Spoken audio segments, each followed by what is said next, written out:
Hi guys, welcome back. Uh, so today is let me help you uh, take better photos of your motorcycle or general photography tips na lang tayo. To those who don't know,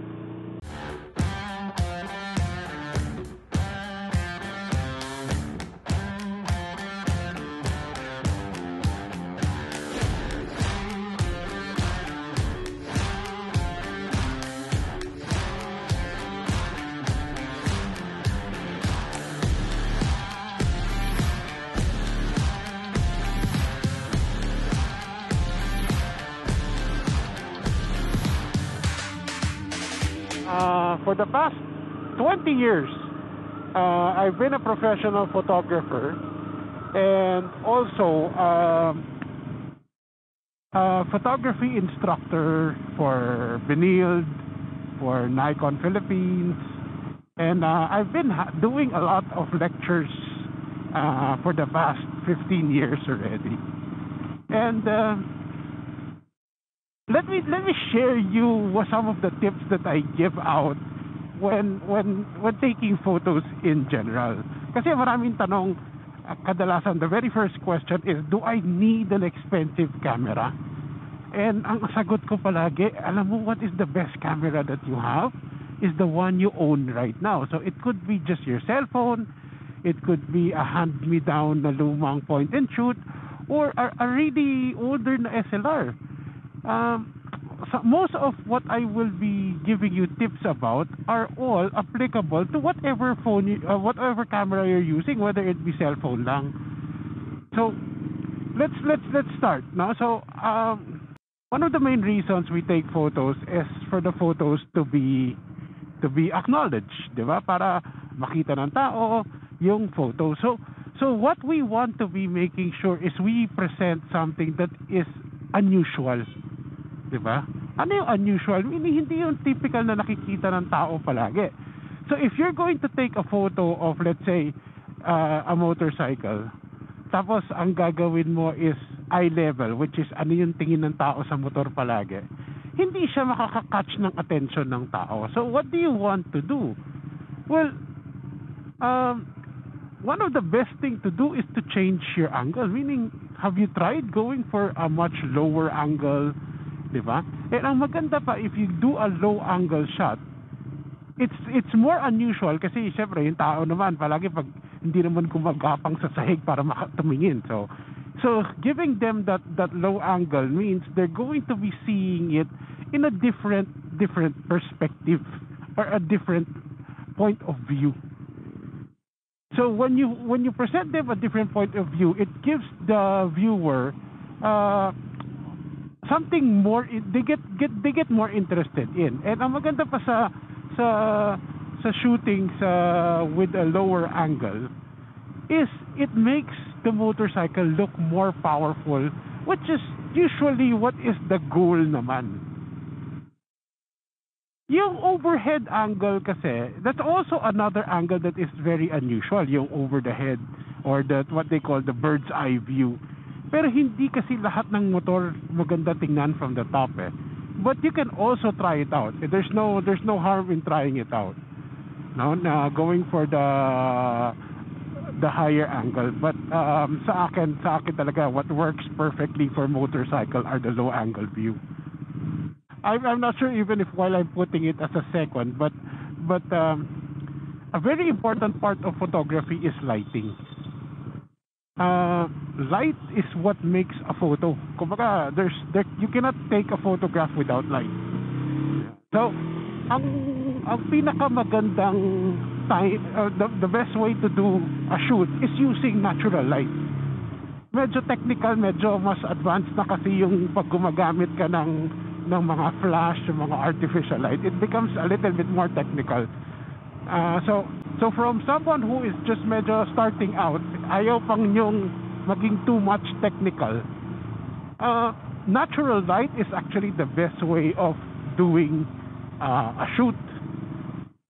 And for me, the best time to do a shoot is early in the morning is till around 9 o'clock in the morning, and later in the afternoon around 4 o'clock all the way to sunset.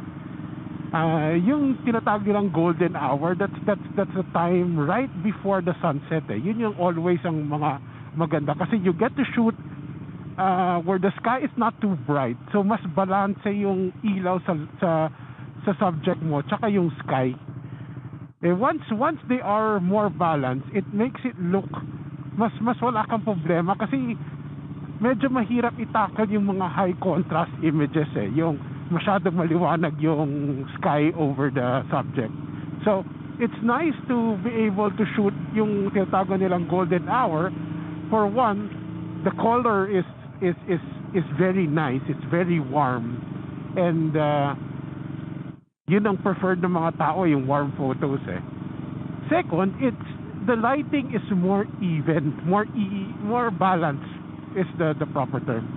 And during this time, the sun is not too harsh, so the lighting is nice, soft and diffuse. Another thing you want to be considering when you're if you want to add a little bit more oomph to your photo is trying to shoot diagonals. Whether you want to include something that is a diagonal in your shot, or you are angling the subject in a diagonal way.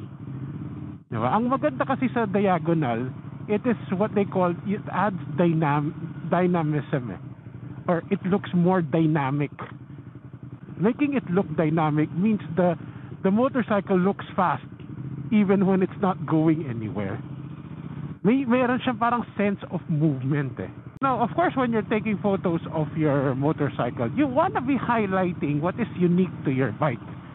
So this is where you go into the details, do more close-up shots. Like if I'm shooting this motorcycle of mine, I want to make sure I highlight maybe the nice exhaust system, the single-sided swing arm.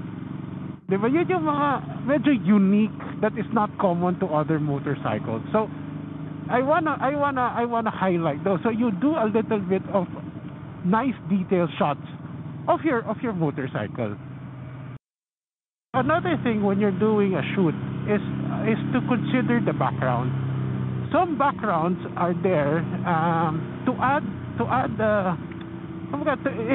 kasi ang one of the biggest concerns I have with usually finding the correct background is there are backgrounds that tend to make the photo better, but in most cases a very complicated background can actually ruin a photos kasi nawawala yung highlight doon sa gusto mong ipakita, which is your motorcycle. So consider when you're doing a shot is to see if the background is very complicated, is maybe we can find a background that is cleaner. Kumbaga, wag yung sobrang complicated that it actually changes, that it confuses people. Nawawala na yung highlight doon sa subject mo, which is your motorcycle. Now, this is where yung tinatawag nilang depth of field, bokeh, yung mga pa-blur-blur ng background comes into play, because there are always ways to make even a complicated background blurred out to make your subject more pop out. So yun yung another technique that you can use is by using a very shallow depth of field. Now, shallow depth of field is always best controlled when you have the bigger cameras, but it doesn't mean you cannot control it with the smaller cameras. Mas mahirap lang, pero pwede naman.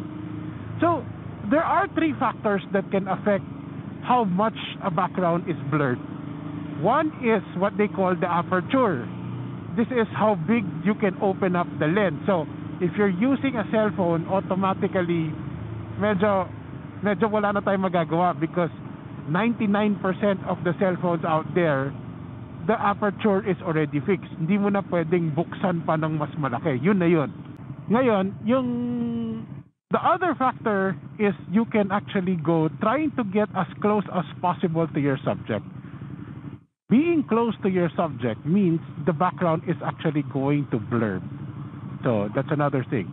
And third, lastly, and this is for even for is if you can use a longer lens or you can zoom in.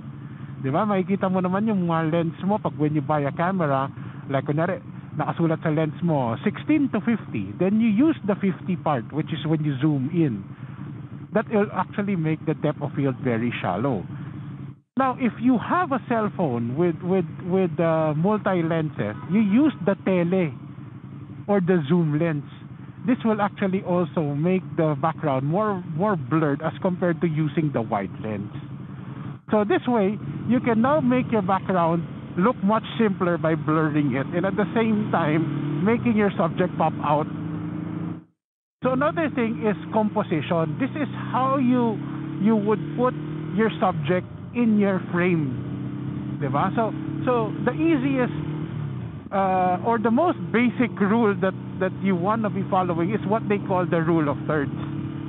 Rule of thirds is simply put, is you put it on the side of the picture. Hindi mo igigit na yung subject mo side. What it does is it puts it on what they call the 1/3 of the photo. That's why it's called the rule of thirds. And the beauty about this is it gives a more relaxing feel to the photo. Alam mo yung hindi mo kang punong-puno yung shot.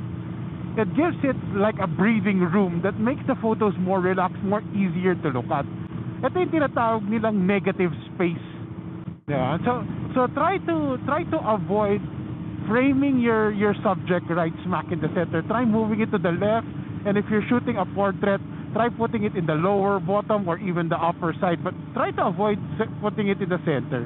Now, remember, no matter what you do, is medyo lugi kasi ang photo when it comes to presenting an image kasi very flat ang picture eh. Di ba? So, what you want to be doing is to be adding dimension to your shot. Ang madalas nakakalimutan ng tao is they concentrate too much on the subject, they concentrate on the background. What they are forgetting is the foreground. You can actually add things in front of your subject to even add more depth to your shot. And adding all this, meaning adding stuff to the front, adding stuff to the back, adding stuff to the side, is we are trying to decorate the scene to tell a story. Yun ang maganda is when people look at your photo, they can actually tell that there is a story. So always think, when you're taking a photo, ano yung gusto mo ipahiwatig sa mga viewers mo? What is that thing that you want your viewers to feel and understand when they look at the photo? So that is what you want to make sure that you are capturing. Are you taking a photo because of the powerful part of your motorcycle? Are you doing a story of your motorcycle because you want to do a nice just tambay with coffee, so you want to make sure part of that shot is you someone drinking coffee on the side? Alam mo yun, there's always a story and that connects it to your motorcycle. Thank you guys for listening to another one of my vlogs. I'm hoping I was able to give you some pointers and tips to improving your photos. But I really like sharing my knowledge in photography. So this is an invite to anyone who's into motorcycles and photography. Let's meet up. Let's do a tambike anytime soon. I would be very happy to be sharing whatever knowledge I have, and maybe I can learn also some from you guys. So hit me up in the comments, or better yet, look me up in Facebook. You can message me. I do have a One More Rev also in Facebook, so you can message me there. Let's plan something, and let's do a little tambike, and let's talk about photography and bikes. So if you haven't liked and subscribed though, please do so, and I'll see you guys again soon. Thank you. Bye.